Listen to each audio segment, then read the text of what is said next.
Adam, since you brought up Shell, of course you are a very prominent voice in the fight against climate change for the investors' side. But how do you explain to other investors who voted for the Follow This resolution, which asked for stronger targets, that you voted against and that you support Shell's current strategy, which involves increasing emissions this decade? That's something investors have more and more difficulties to understand. So at the AGM, of course, you say you have to do better, Shell, but at the same time, you vote for their current climate strategy, which is by far not Paris consistent, and you vote against a resolution which asks for Paris consistency. Which Adam Matthews should investors believe in this?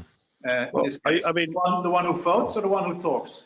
No, Mark, look, I know you've got an agenda here, and that's fine. I think it's quite clear. My agenda here, Adam, is no, Mark, let me finish.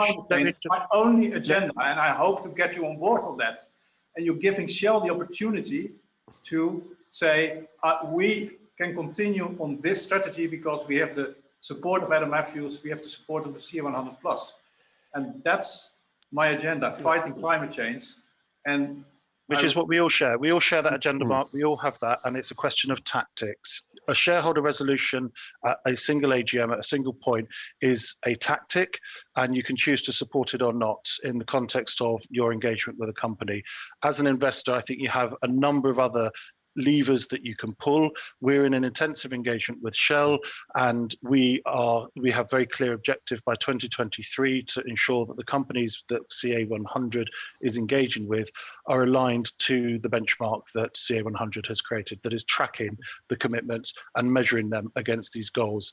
And so whether you voted for your resolution or not, I think it's whether you make a judgment as to how that fits in the context of achieving the goals that we have set out for Shell. The strategy that Shell put to the vote, let's be clear, it was a strategy that's the first in the oil and gas sector that was put to a vote. It advanced Shell's position quite considerably from where it had been. It still has distance to go. We have another opportunity to vote on it next year. And my expectation is that you'll see further developments in the engagement with Shell that will close the gap that we've very clearly identified. To not vote for your resolution at that particular AGM is a judgment call for any investor to make, and that's up to them, and they need to go through their internal processes to make that. As to whether we get Shell to the ultimate goal, I think it's a range of interventions, including the work that Shell Climate Action 100, and let's see where we get to. I'm confident we'll get there. All right. Thank you. Let's move on. Let me just make one quick remark on that, Philippe. The issue, of course, is that Shell keeps on saying privately and publicly that their current strategy is good enough for Adam Matthews, the Church of England, and the lead investors of the CA100 Plus, and therefore for the CA100 Plus. So that's a very troubling signal to an oil major, say, voting, okay, your strategy is good enough. So that's really, Shell is using the CA100 Plus now as an excuse not to step up their ambition. They still want to increase emissions, and that's the real issue here. Mark, I disagree with you in the sense that I think I was absolutely clear at the AGM of our expectations, that we acknowledged that progress had been made. And I think it's fair to acknowledge when people make progress.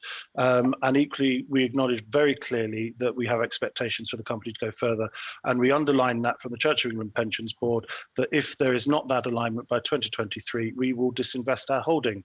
Now, I hope we don't get to that point, because I hope that we succeed in engagement, which includes sometimes decisions to vote on a resolution or not, sometimes to back the company publicly, and to put further pressure on in the discussions and to continue that dialogue. And my sense is that we're on a trajectory. Shell will be making further announcements, I'm quite sure. And let's see where we get to next year's AGM and by 2023. But I've been clear, if they don't get in line on that path, we will sell our holding.